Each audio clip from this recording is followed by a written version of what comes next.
విలేకరుల మిత్రులకు మరొకసారి ఆహ్వానం పలుకుతూ ఆదివాసీ హక్కుల పోరాట సంఘీభావ వేదిక ఇవాళ నిర్వహిస్తున్న ఈ ప్రెస్ కాన్ఫరెన్సు చాలా బరువైన హృదయంతో ఒక దుర్భరమైన పరిస్థితికి స్పందించి గంభీరమైన వాతావరణం ఏర్పడి ఉంది. భారత సమాజం ఇవాళ ఒక సవాలును ఎదుర్కొంటుంది. కళ్ళెదుట భారత సమాజం చూస్తూ ఉంటే కళ్ళెదుట అమాయకపు ఆదివాసీలను చంపే వరకు ఈ మారణ హోమం చేరుకున్నది. మావోయిస్టు రహిత భారతదేశాన్ని ఏర్పాటు చేయాలనే భారత ప్రభుత్వ లక్ష్యంలో భాగంగా అది 2024 జనవరి 1 నాడు ఆదివాసీ 6 నెలల బాలికను చంపటంతో మొదలుపెట్టి ఇవాళ గంగులూరులో ఫిబ్రవరి 1వ తారీఖు నాడు 8 మందిని పొట్టన పెట్టుకున్నారు. 8కి 8 మంది ఆదివాసీలు, అమాయకపు ఆదివాసీలని మాకు అందుతున్న సమాచారం. నిజానికి వేదిక కానీ పౌరాకుల సంఘం కానీ నిజ నిర్ధారణ చేసిన తర్వాత ఆ వాస్తవాలను ప్రజల ముందు ఆ గుట్టును విప్పి చెప్పే సంస్థ మాది. కానీ ఇవాళ పరిస్థితులు ఎంతవరకు వచ్చినాయంటే దండకార్యంలో ఏం జరుగుతుంది, ఎందుకు 24 జనవరి 1 నాడు మొదలుపెట్టి ఫిబ్రవరి 1 వరకు 352 మందిని చంపారు అనే వాస్తవాలను సేకరించటం కోసం నిజ నిర్ధారణకు హక్కుల సంఘాలకు ఆ రాష్ట్రానికి ప్రవేశం లేకుండా చేస్తూ ఉన్నారు. మరి అక్కడ ఏం జరుగుతుంది? అక్కడ మన తెలుగు రాష్ట్రాల్లో ఉన్నట్టుగా ప్రజా సంఘాలు లేవు. ధైర్యంగా రిపోర్ట్ చేసే రిపోర్టర్లు, జర్నలిస్టులకు అవకాశం లేకుండా ఉంది.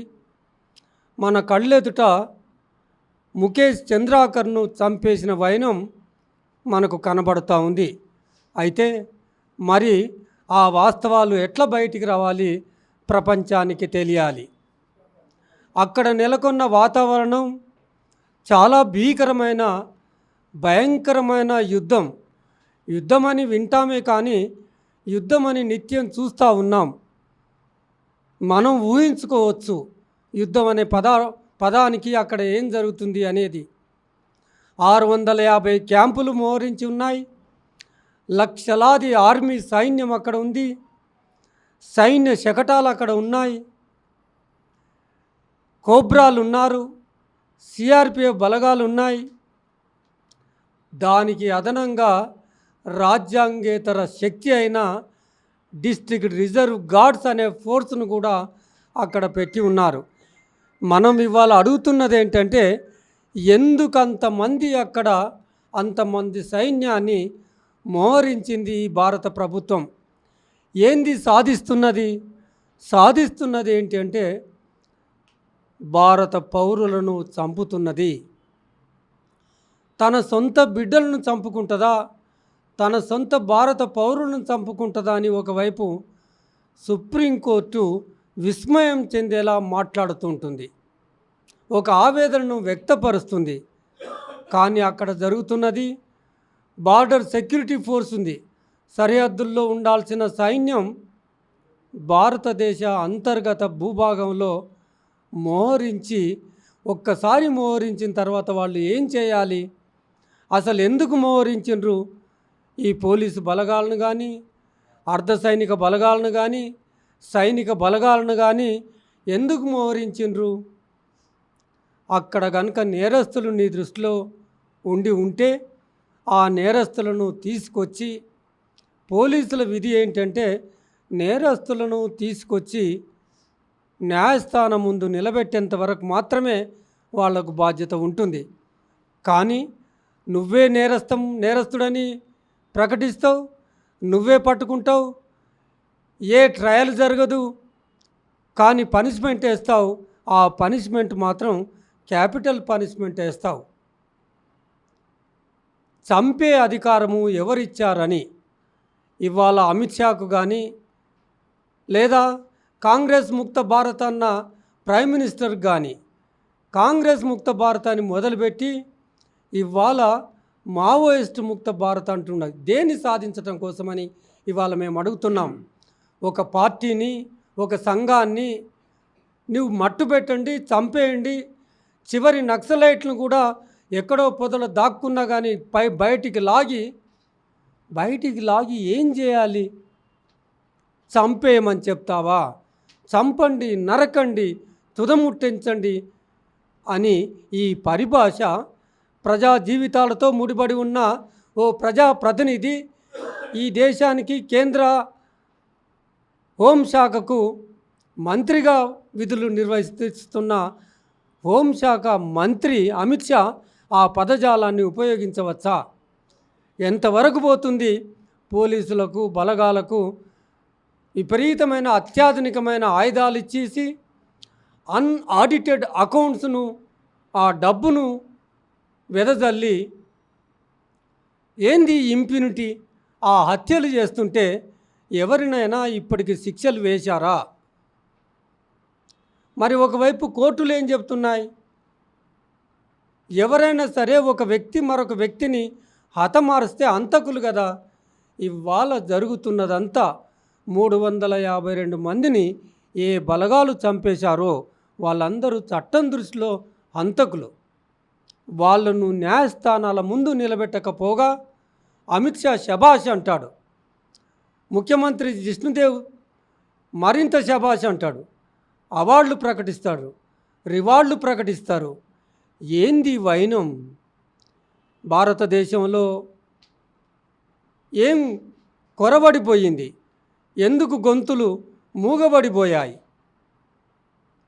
మేము చాలా వినయంగా అప్పీల్ చేస్తూ ఉన్నాం. ఈ సందర్భంగా మేధావులారా మాట్లాడండి, మేధావులారా గొంతులు విప్పండి. ఇవాళ మన కళ్ళెదుట జరుగుతున్న మారణ హోమాన్ని నిలువరించే దిశగా ఎంత ఒత్తిడి బిల్డప్ చేయాలో అంత ఒత్తిడి తీసుకురండి. ఇవాళ మానవ హక్కుల సంఘాల కృషి, పౌర హక్కుల కృషి ఈ ఒక్కటి మాత్రమే సరిపోతలేదనేది గుర్తుపెట్టుకోండి. రాజ్యాంగం కృషి కూడా సరిపోతలేదు. రాజ్యాన్ని ఎన్ని నియంత్రణలు పెట్టాలో అంత నియంత్రణలు పెడుతూ రాజ్యాంగాన్ని రూపొందించింది. కానీ ఆ రాజ్యాంగాన్ని కూడా బేఖాతరు చేస్తున్న పాలకులను నిలువరించే దిశగా మరింత చైతన్యవంతంగా, మరింత సృజనాత్మకంగా ఆలోచించే మేధావి వర్గం ఇవాళ రావాలి. ప్రజాపక్షం వహించే మేధావి వర్గం ఆవశ్యకత మరింత ముందుకు వచ్చిందనేది గమనించాలి.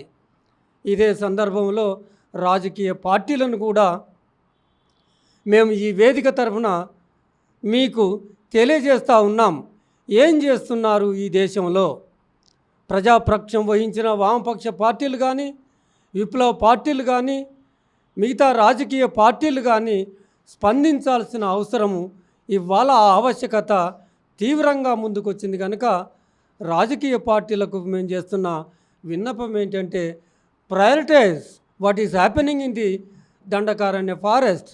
ఛత్తీస్గఢ్లో కానీ, జార్ఖండ్లో కానీ జరుగుతున్న ఈ మారణ హోమాన్ని నిర్వహించే దిశగా మీ కృషిని, ప్రాముఖ్యతను ఇవ్వాలని చెప్పి మేము ఈ సందర్భంగా మీ పార్టీలందరికీ మనవి చేసుకుంటున్నాం.